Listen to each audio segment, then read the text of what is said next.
오늘은 어제 세상을 떠난 사람이 그토록 살고 싶어 했던 내일이라는 말이 있습니다. 우리는 당연한 듯이 맞을지 모르지만 오늘 이 하루는 어제 세상을 떠난 누군가는 그토록 살고 싶었던 내일이라는 말은 오늘의 의미를 생각하게 합니다. 우리가 이렇게 새로운 하루를 맞이한다라고 하는 것은 당연한 일이 아니고 하나님께서 날마다 주시는 선물이 있기 때문입니다. 그런 점에서 하루를 맞이한다라고 하는 것은 아직 아무것도 쓰여지지 않은, 아무것도 그려지지 않은 백지 하나를 받아드는 것 아닐까 이런 생각이 드는데요. 새벽 기도회의 의미는 하나님께서 나에게 주신 아무것도 쓰여지지 않은 백지에 주님을 가장 먼저 쓰는 그런 시간이라고 생각이 듭니다. 오늘 부른 찬양, 우리가 드릴 기도, 이것이 그냥 당연하게 이루어지는 그것이 아니라 하나님이 나에게 주신, 하나님만이 주실 수 있는 특별한 선물 위에 주님의 이름을 가장 먼저 쓰는 그런 시간이 되어졌으면 좋겠습니다.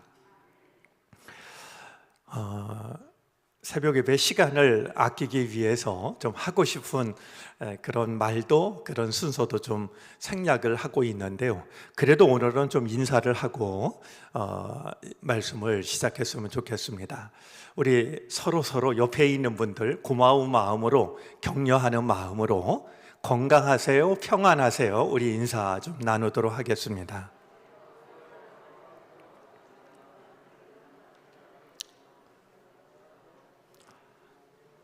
멀리서 오시는 분도 있고 오랜만에 참석하신 분들도 있습니다.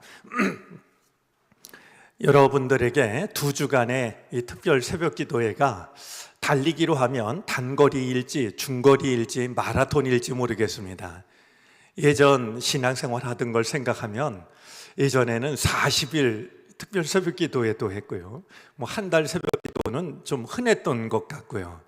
근데 이제 점점 기간이 줄어들어서 이제 2주도 이거 내가 잘할 수 있을까? 이런 이제 걱정을 하게 됐는데요. 여러분, 이 달리기를 하다 보면 어느 순간에 숨이 찰 때가 있습니다. 어느 순간에 심장이 파열될 것 같은 이런 순간이 찾아옵니다. 그 순간을 넘기지 못하면 완주하기가 어렵습니다.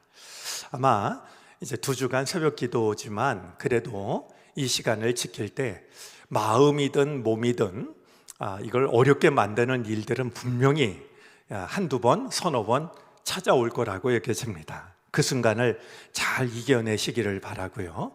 그래서 우리가 주님께 다짐했던 이 시간들을 은혜 중에 잘 마칠 수 있었으면 좋겠습니다. 아마 이 시간을 은혜 중에 잘 마치면 우리가 맞는 부활절은 특별한 시간이 되리라 생각을 합니다. 오늘 우리가 나눌 주님의 제자는 야고보와 요한입니다. 예수님의 제자가 모두 12명이고 우리가 특별 새벽 기도회를 12일간 하기 때문에 제자 한 명씩 생각할 것 같은데 오늘 이렇게 2명을 한꺼번에 하면 어떡하나 이런 생각이 드실지도 모르겠는데요. 이 야고보와 요한을 함께 생각하는 데는 역시 2가지 이유가 있습니다. 우리 성경에 보면은요, 이 2 사람의 이름은 거의 떨어지지 않고 나란히 나옵니다. 그래서 별개의 사람으로 생각하기보단 한 형제로서 둘을 하나처럼 생각하는 것이 자연스럽다 여겨집니다. 갈릴리 바닷가에서 예수님이 형제 제자들을 부르실 때 야고보와 요한은 예수님의 부르심을 받게 됩니다. 또한 예수님께서 사역을 하시는 동안에 특별한 의미를 가진 곳에 따로 데리고 가셨던 3 제자가 있었는데 이 야고보와 요한은 그 3 제자 속에 속하기도 합니다. 베드로, 야고보, 요한. 우리가 잘 알고 있는 것처럼 변화산에 올라가셔서 변모하실 때도 그들이 있었고 십자가를 앞두고 겟셋마네 동산에 오르셔서 땀을 핏방울처럼 흘리시며 기도하실 때도 예수님은 이 세 제자만을 데리고 가셨습니다. 회당장 야이로의 딸을 살리실 때에도 동행하셨던 제자가 세 제자였었죠. 그런데 이 야고보와 요한은요, 형제 간의 관계만 이렇게 아주 가까웠던 것이 아니라 다른 제자들과는 달리 그의 부모님과의 관계도 성경 안에서 매우 돈독하게 표현이 됩니다. 이제 이 야고보와 요한을 두고서 그냥 야고보와 요한 그래도 되는데 성경은 유달리 그들이 세베대의 아들이었다라고 하는 점을 강조합니다. 무려 성경에 9번이나 이 야고보와 요한이 세베대의 아들이었음을 거듭해서 밝히고 있습니다. 아버지만 그랬던 게 아닙니다. 어머니도 마찬가지인데요.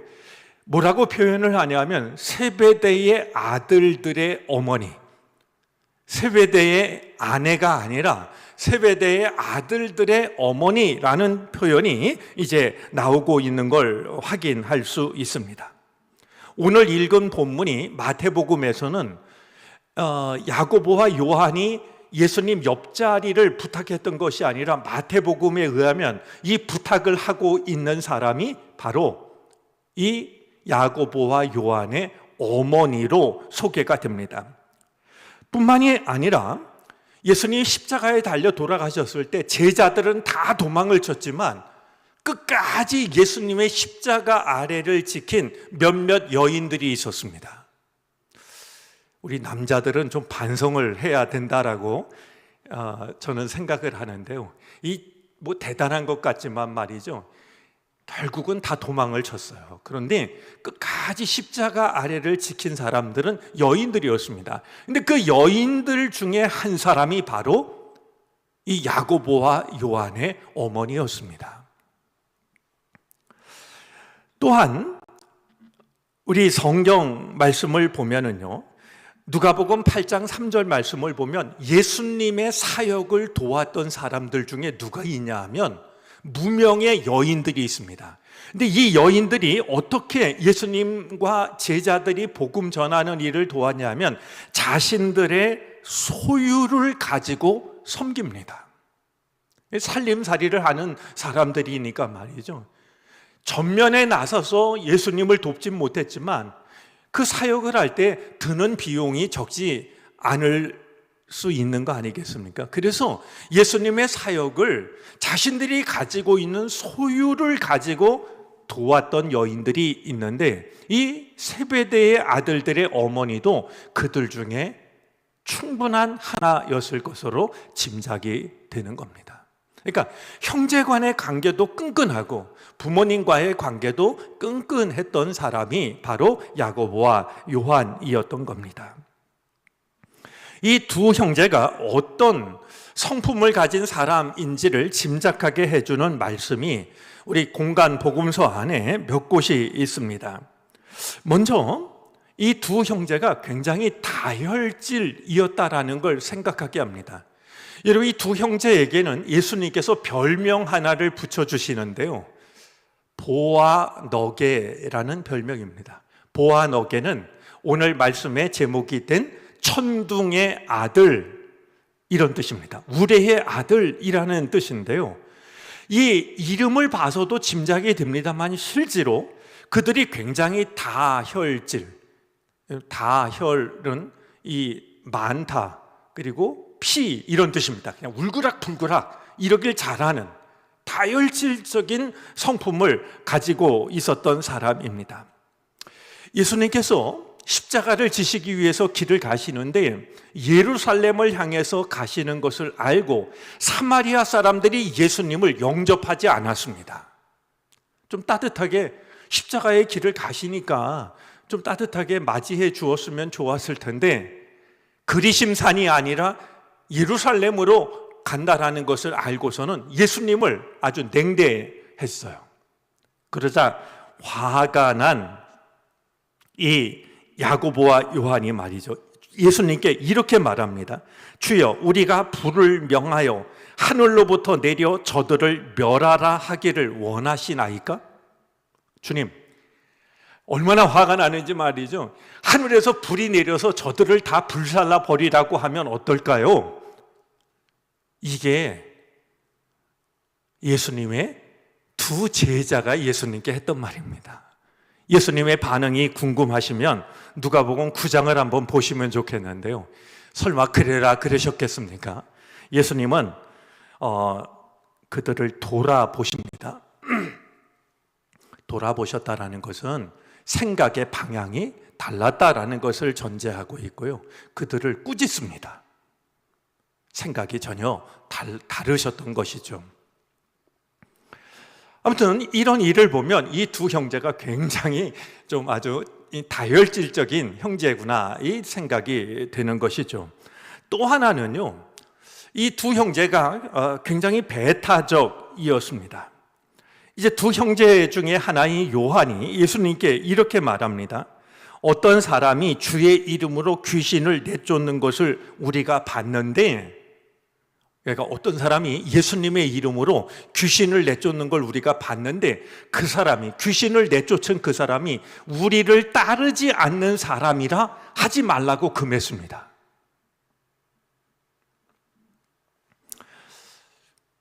예수님의 이름으로 귀신을 내쫓는 걸 보았는데 그 사람이 자신들을 따르지 않는 사람들인지라 그렇게 하지 말라고 금했다는 겁니다. 예수님이 뭐라고 하셨을까요? 금하지 말라라고 말씀하십니다. 그러면서 우리를 반대하지 않는 자는 우리를 위하는 자다, 이렇게 말씀하신 일이 있습니다. 자, 그나저나 이 두 형제를 가장 잘 대표하고 있는 성품은 바로 오늘 본문 속에 담겨져 있습니다. 대단한 명예욕을 가진 사람들이었습니다. 그래서 주님이 영광을 받으실 때 우리 형제 하나는 예수님 우편에, 다른 형제 하나는 좌편에 앉게 해 주십시오. 우리 조선시대를 생각하면 뭐 이런 거 아니겠습니까? 선생님께서 왕의 자리에 오르실 때 우리 형제 중 하나는 우의정에, 우리 형제 중에 하나는 좌의정에 앉게 해 주십시오. 이런 부탁을 예수님께 했던 것이었습니다. 그런데 참 부끄러운 건요, 이 말을 듣고 모든 제자들이 화를 냈다라고 하는 것을 보면 그들의 속마음도 크게 다르지 않았구나, 다만 들켰을 뿐이구나, 그렇게 드러날 뿐이구나라는 걸 생각하게 됩니다. 예수님은 십자가의 길을 가시는데 제자라고 하는 이들이 높아질 궁리만 하고 있었으니 예수님 마음이 얼마나 쓸쓸하셨을까, 십자가의 길이 얼마나 외로우셨을까, 이런 생각을 이제 하게 됩니다. 자, 정작 관심을 갖고 싶은 것은 이 두 사람의 삶이 어떠했을까? 먼저 이 야고보는요, 제자들 중에서 가장 먼저 순교를 한 사람입니다. 그리고 이것은 전해져 내려오는 전승에 의한 것이 아니라 성경에 유일하게 12제자 중에 순교의 내용이 담겨져 있는 사람이 야고보입니다. 당시 헤롯 아그리파 1세가 말이죠, 유대인들의 환심을 사기 위해서 기독교회를 핍박합니다. 그리고 초대교회 지도자들을 잡아들이기도 하고 처형을 하기도 하는데요, 그 첫 번째 희생자가 누구였냐 하면 바로 야고보 사도였던 겁니다.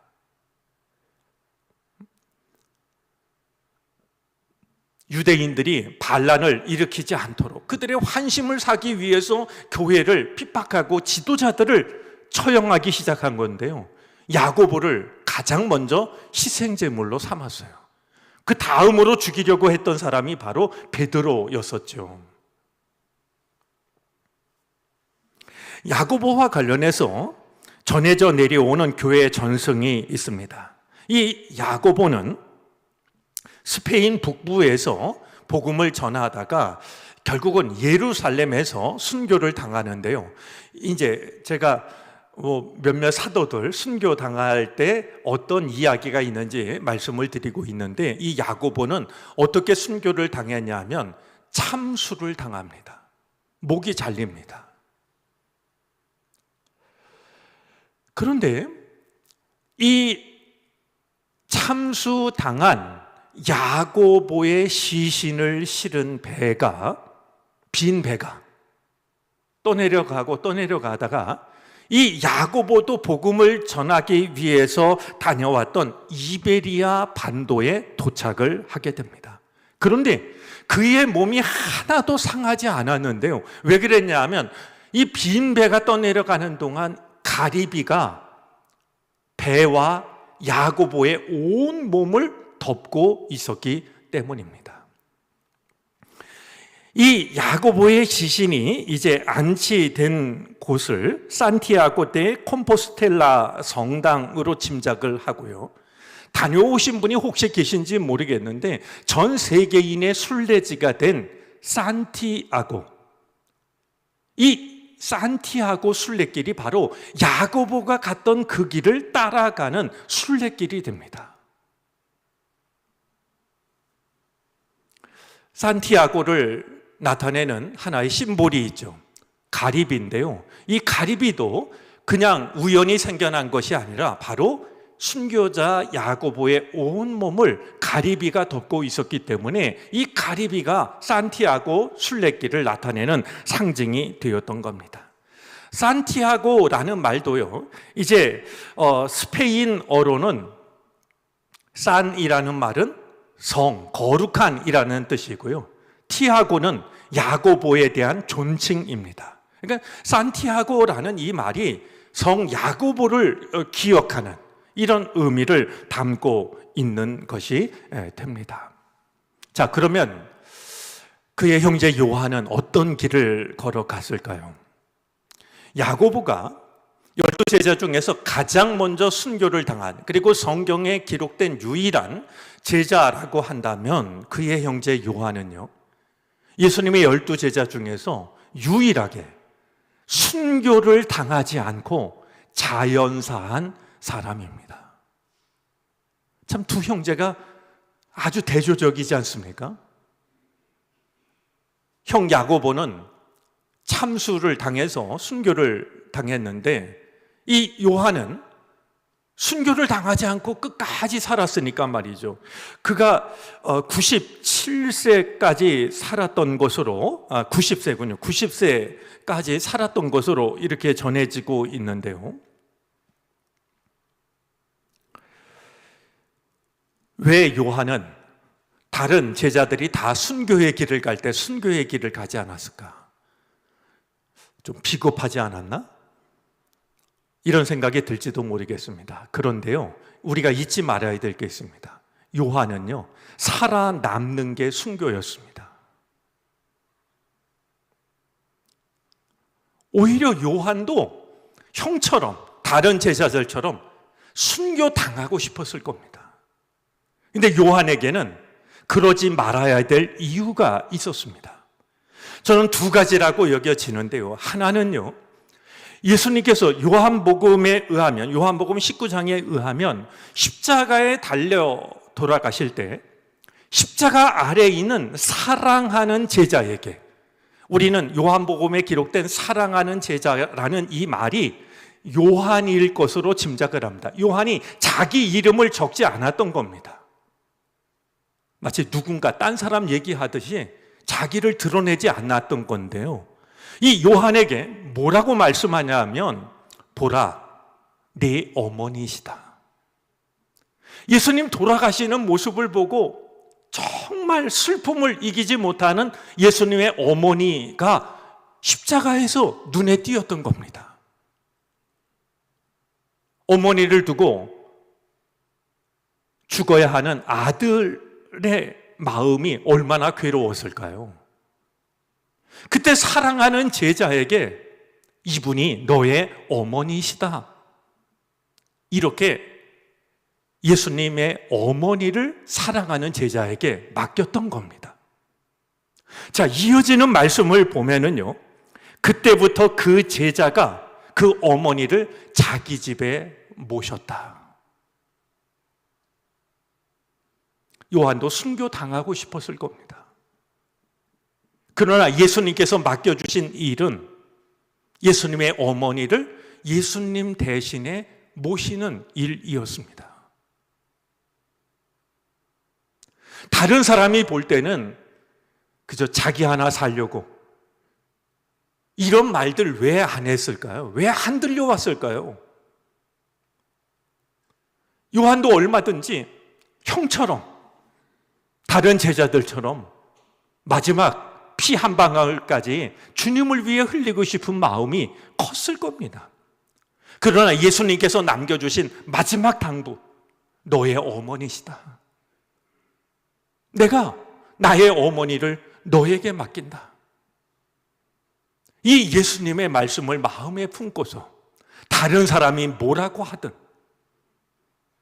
그 어머니를 모시는 길을 걸어갔던 것이죠. 또 하나 짐작이 되는 이유가 있습니다. 전통적으로 초대교회에는 우리 복음서에 기록된 요한이라고 하는 이름으로 기록된 요한복음, 요한 1, 2, 3서, 요한계시록을 사도 요한이 쓴 것으로 이해를 했습니다. 물론 신학적으로는 얼마든지 다시 살펴볼 부분이 없는 것은 아니지만 저는 이런 이해도 참 귀하다라고 여겨집니다.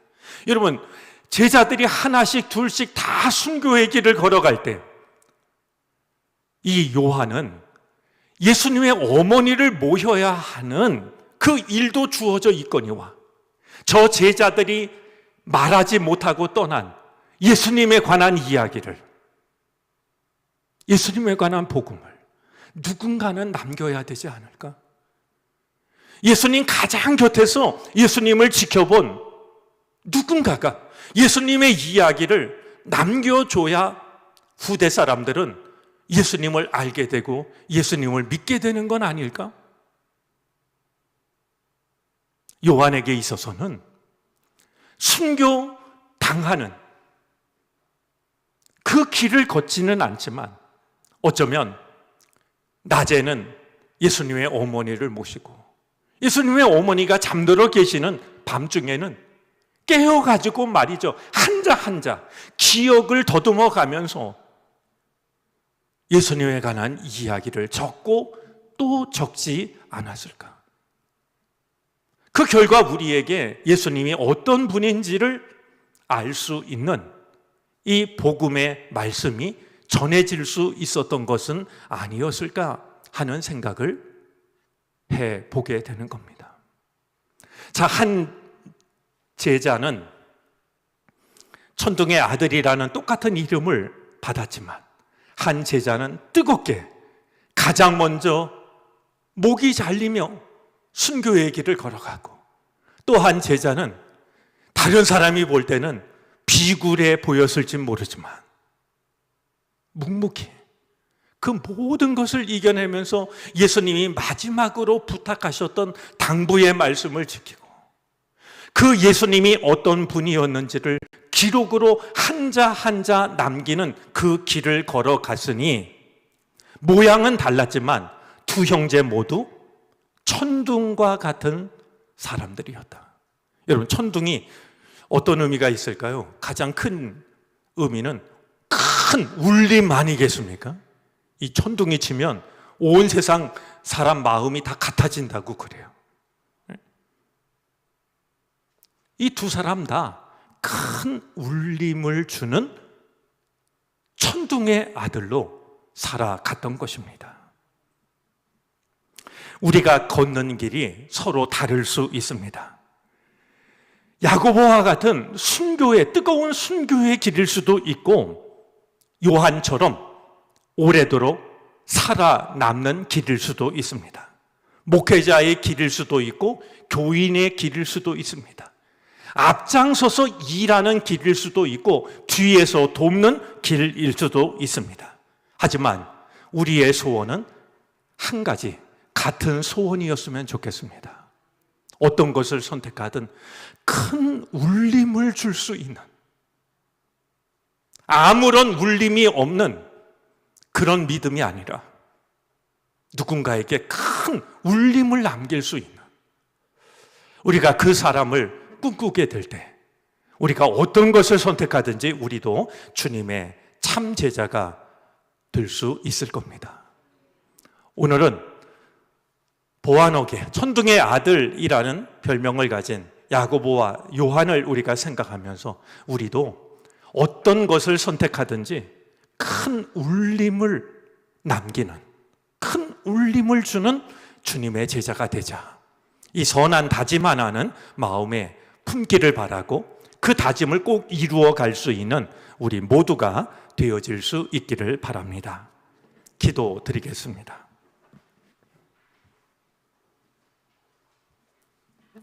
자고 일어나면 당연히 맞이하는 것 같은 이 새로운 날은 주님만이 주실 수 있는 가장 귀한 선물임을 압니다. 우리에게 주신 새로운 시간 위에 주의 이름을 처음으로 부르게 하시고 처음으로 새기게 해 주시니 감사드립니다. 기도로 시작한 하루가 그렇지 않은 하루보다 더 복되고 충만하게 해 주시기를 바라고 원합니다. 오늘도 주님의 제자 야고보와 요한을 우리로 하여금 바라보게 해 주시니 감사드립니다. 서로 다른 길을 걸었지만 그들은 보아너게 천둥의 아들답게 살았습니다. 주여, 우리의 삶의 형태가 어떠하다 할지라도 우리 또한 누군가에게 복음의 큰 울림을 남길 수 있는 주의 제자가 되게 해 주시옵소서. 밋밋하거나 무의미하지 않게 하여 주시고 큰 울림으로 남을 수 있는 믿음의 사람들이 되게 하시기를 바라고 원합니다. 잠에 들 때부터 깨어 일어나 준비하고 주의 전을 찾아와 예배하고 또다시 삶의 자리로 나아가는 이 모든 시간이 주님을 바라보는 시간들입니다.